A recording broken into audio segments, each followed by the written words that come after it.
Está de alerta para a guerra da Ucrânia. Godoy, bom dia. Bom dia, Raíssa. Bom dia, Carol. Bom dia, amigos. Bom dia. Bom, a gente teve hoje uma declaração do presidente da Ucrânia, atualizando aqui o noticiário. O Volodymyr Zelensky acusou a Rússia de aterrorizar o país e afirmou que Kiev derrubou 36 drones russos durante ataques noturnos, que nenhum atingiu o alvo. Ele falou isso no Telegram. E ainda diz que o exército ucraniano diz que os drones de fabricação iraniana foram lançados das regiões norte e sul para atingir a infraestrutura crucial nas áreas militares no sul do país. Lembrando, né, Godoy, que a Rússia está intensificando nessas últimas semanas ataques noturnos com mísseis e utilizaram as tropas de Moscou hipersônicos, o Kinzhal, mais difíceis de interceptar. E aí o governo da Ucrânia diz que derrubou os mísseis com o sistema de defesa aérea americano Patriot, aquele que a gente ouviu falar muito na guerra do Iraque. E no meio disso tudo estão falando sobre transferência de caças americanos F-16 para a Ucrânia? Pois é. Heisen, o que está acontecendo nesse momento é uma segunda onda dessa discussão a respeito do fornecimento dos caças F-16 americanos, que seriam os mais adequados ao cenário de operações de combate nesse momento na Ucrânia. Não é uma coisa tão simples quanto parece, né? Porque por melhor, mais bem treinados, mais bem qualificados que sejam os pilotos ucranianos, pegar o caça, esse caça particularmente, o F-16, nas suas versões, ainda que nas versões mais antigas, as versões Falcon, Viper, que são as primeiras deles, e ele é esse caça F-16 é um sucesso extraordinário de vendas, e já foram fornecidos para o mundo vários países usuários do mundo, aí cerca de 4.100 desses caças supersônicos. Voar é uma coisa, tirar do chão, simplesmente fazer com que ele saia do chão e voe é uma coisa. Transformar esse avião numa máquina de guerra, combater com ele, é completamente diferente. O que se estima é que, se os pilotos forem os melhores possíveis, você vai gastar um tempo, pelo menos de 4 meses, para qualificar pessoal. Essa é a primeiríssima informação, né? Quer dizer, o primeiro problema a ser resolvido é esse. Outra coisa, quantos pilotos a Ucrânia ainda tem? Né? Quer dizer, quando a guerra começou, lá em fevereiro do ano passado, a estimativa era de que a Força Aérea Ucraniana teria, para mobilizar muito rapidamente, cerca de 550 pilotos adequados ao voo com velhos aviões supersônicos, sim, ucranianos, de bandeira ucraniana, porém fornecidos ainda na época da União Soviética, né? Todos eles, as versões mais novas, já feitos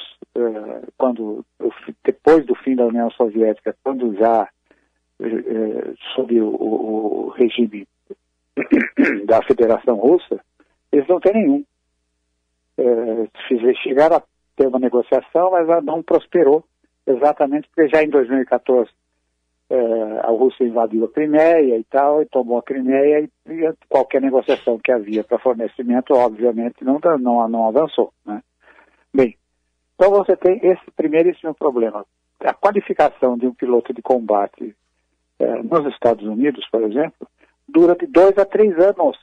Então não é uma coisa tão simples como se imagina, né? Ainda que eles sejam notáveis pilotos, os ucranianos notáveis pilotos, com grande habilidade, o tempo mínimo para adequação desse pessoal não pode ser menor que meio ano, talvez 8 meses. Isso vai numa expectativa muito, muito positiva, né? Além do que, aí vão surgindo novos problemas. Quem lançou a ideia mais recentemente da transferência dos aviões foi o primeiro-ministro Sunak do Reino Unido, da Inglaterra, que Veja, ele sugeriu o uso desses aviões, sugeriu a formação de uma coalizão de países fornecedores, países da Europa e do Oriente Médio, que poderiam transferir alguns de seus aviões, embora a própria Grã-Bretanha não seja usuária desse avião, não tem, ela usa o Eurofighter Typhoon, que é um avião muito mais avançado, muito mais complexo, e não tem o menor sinal de que queira transferir para a Ucrânia, né? Então é uma coisa fazer ali uma onda com um gesto político, basicamente. No entanto, teve repercussão. Países como a Bélgica, a Holanda, a Dinamarca, Portugal, que é usuária do F-16, se propuseram a entrar nessa coalizão. Mas começam a ter problemas. Portugal, por exemplo, que a princípio poderia transferir de 2 a 4 aviões, era optado para transferir de 2 a 4 aviões, já disse que não vai fazer isso. Não pode transferir os aviões. Poderá fornecer peças, componentes e treinamento de pilotos, ponto. A Dinamarca, que poderia fornecer um número bem maior, quer saber que tipo de compensações comerciais, que tipo de compensações financeiras, até mesmo com outros equipamentos militares americanos, poderia receber se cedesse esses aviões para a Ucrânia. A Bélgica tem um número significativo de aviões prontos para serem transferidos, mas ela quer dinheiro por isso, algum tipo de compensação que ainda não foi discutida. Então você vê que tem uma porção de problemas. E ele é um avião complexo, sem dúvida alguma. Ontem ainda, o porta-voz do Pentágono, Carol, porta-voz do Pentágono, que é um general, o Pat Ryder, o general disse o seguinte: a maneira como os Estados Unidos estão vendo essa operação é de fortalecer a defesa a médio e longo prazo. Não é nada para uma ofensiva imediata, para uso rápido, e, portanto, prevendo um planejamento que envolva preparo de pilotos, preparo de gente de terra, mecânicos e técnicos, enfim, um movimento bastante amplo, né, envolvendo uma infraestrutura prévia, né, e ainda não bem definida, e que não tem prazo, segundo o general Ryder, né, não tem prazo claro ainda em relação a isso.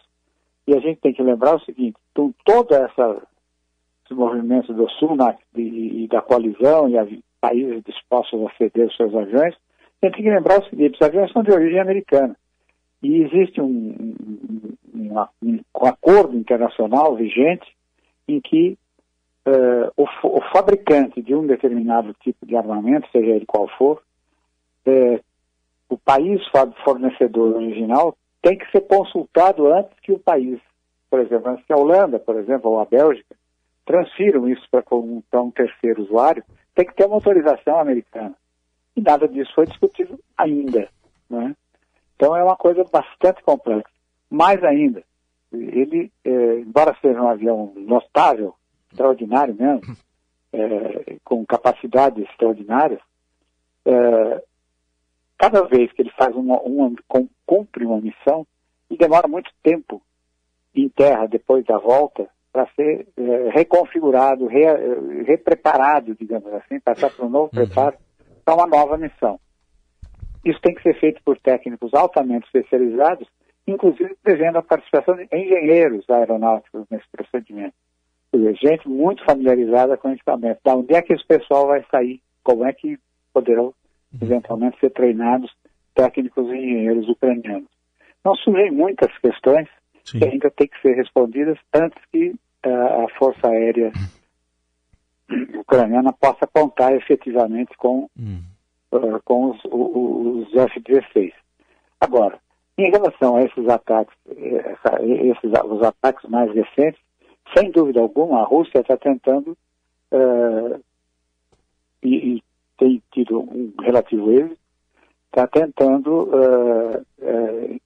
desidratar, enfraquecer as defesas antiaéreas, particularmente as defesas antiaéreas da Ucrânia, porque está pressentindo, e o mundo está pressentindo, que vem aí um novo momento de crescimento, um recrudescimento das hostilidades, em que a Ucrânia vai tentar retomar posições que perdeu ao longo desse ano inteiro de guerra.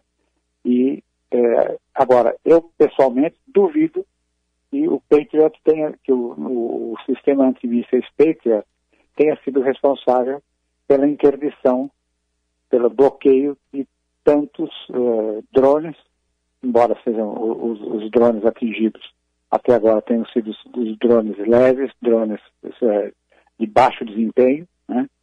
Mas, por exemplo, o míssil hipersônico Kinzhal, com certeza não foi interceptado por um Patriot, porque, entre outras coisas, o próprio Pentágono, o próprio Departamento de Defesa americano, revelou em mensagem ao Congresso a dificuldade que o Patriot terá em relação às novas armas hipersônicas, entre as quais, sem dúvida alguma, a gente pode incluir o Kinzhal, né? Sim. Ou seja, a guerra está ficando cada vez mais,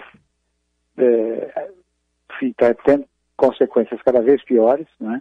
A destruição agora chega à infraestrutura do país, como nunca anteriormente, né? E você tem aquela paisagem terrível, por exemplo, de cidades absolutamente arrasadas como nunca anteriormente.